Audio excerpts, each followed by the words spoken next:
Hi! Hello! అందరికీ నమస్కారం. Welcome to Shri వెల్లీస్ ఛానల్. అందరూ ఎలా ఉన్నారు? అప్పనపల్లి శ్రీ బాలబాలాజీ స్వామి వారి ఆలయం ఇది. ఈ ఆలయం డాక్టర్ బిఆర్ అంబేద్కర్ కోనసీమ జిల్లా మామిడికుదురు మండలం అప్పనపల్లి గ్రామంలో వేంచేసి ఉన్న శ్రీ బాలబాలాజీ స్వామి వారి దేవాలయం. ఈ ఆలయ నిర్మాత మొల్లేటి రామస్వామి గారు. ఈయన కొబ్బరికాయల వ్యాపారస్తుడు, వెంకటేశ్వర స్వామికి పరమ భక్తుడు. ఈయన ప్రతి సంవత్సరం కూడా పెద్ద తిరుపతి వెళ్ళి వెంకటేశ్వర స్వామి వారిని దర్శించుకునేవాళ్ళు. తర్వాత వయసు మీద పడటంతో ఆ స్వామిని దర్శించుకోలేక బాధపడుతుంటే ఒకరోజు రాత్రి కలలో వెంకటేశ్వర స్వామి వారు కనిపించి నేనే నీ దగ్గరికి వస్తానని చెప్పి మాయమవుతారు.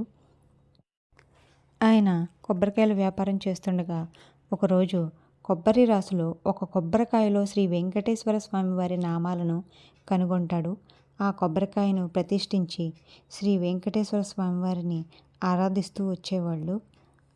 అలాగా అందరూ కూడా ఈ విషయం తెలుసుకొని అక్కడ భక్తులు ఎక్కువగా వస్తూ ఉండేవాళ్ళు.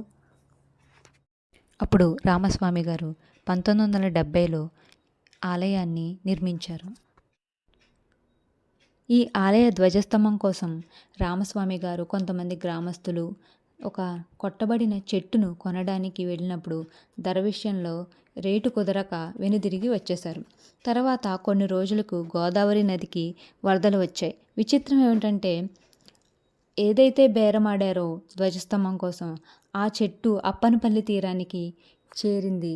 అదే మనం బేరమాడిందని గ్రామస్తులందరూ చూసి ఆ ధ్వజస్తంభాన్ని ప్రతిష్ఠించారు. ఒక భక్తుని కోసం వెలిసిన శ్రీ వెంకటేశ్వర స్వామి వారిని దర్శించుకోవడానికి భక్తులు అధిక సంఖ్యలో వచ్చేవాళ్ళు. రామస్వామి గారు భక్తుల కోసం ఆహారం, వాళ్ళు ఉండటానికి గదులు కూడా ఉచితంగా అందించేవారు. అన్నదానాన్ని నిర్వహించిన మొట్టమొదటి దేవాలయం ఆంధ్రప్రదేశ్లోని అప్పనపల్లి శ్రీ బాలబాలాజీ స్వామి వారి దేవాలయం. ఈ విషయాలను తెలుసుకున్న తిరుమల తిరుపతి దేవస్థానం వారు మూల విరాట్ను అందించారు. 1981లో ఆలయాన్ని దేవాదాయ శాఖ వారు తమ ఆధీనంలోకి తెచ్చుకున్నారు. 1991 జూలై 4న శ్రీ త్రిదండి శ్రీమన్నారాయణ రామానుజ చిన్నజీయర స్వామి వారిచే శ్రీ బాలబాలాజీ స్వామి వారి మూల విరాట్టుని ఆలయంలో ప్రతిష్ఠించారు. ప్రతి సంవత్సరం కూడా జ్యేష్ఠ శుద్ధ ఏకాదశి రోజున స్వామివారికి కళ్యాణం నిర్వహిస్తారు. ఈ ఆలయంలో పద్మావతి అమ్మవారు, ఆండాల్ తయారు అమ్మవారు, గరుడాల్ వారి విగ్రహాలు ఉంటాయి. ఈ ఆలయం 3 వైపులా కూడా గోదావరి నది, ఇంకొక వైపు బంగాళాఖాతం సముద్రంతో ఉంటుంది. ఈ ఆలయాన్ని బాల తిరుపతి అని కూడా పిలుస్తారు.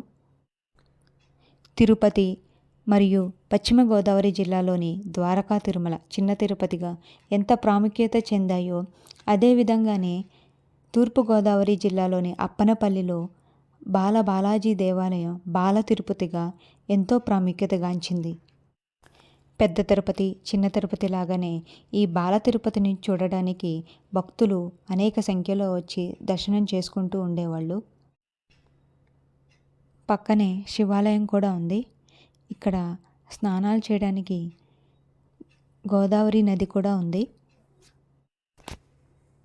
పూర్వం అప్పన అనే ఋషి స్వామివారి గురించి ఈ ప్రదేశంలోనే తపస్సు చేయడం వల్ల ఈ గ్రామానికి అప్పనపల్లె అనే పేరు వచ్చిందంట. చుట్టూ కూడా పచ్చని పొలాలతో ఓ పక్కన గోదావరి నదితో ఎంతో అందంగా కనిపిస్తూ ఉంటుందన్నమాట ఈ ఊరు. ఈ గోపురాల మీద చెక్కి ఉన్న విగ్రహమూర్తులైతే ఎంతో అందంగా ఉంటాయి.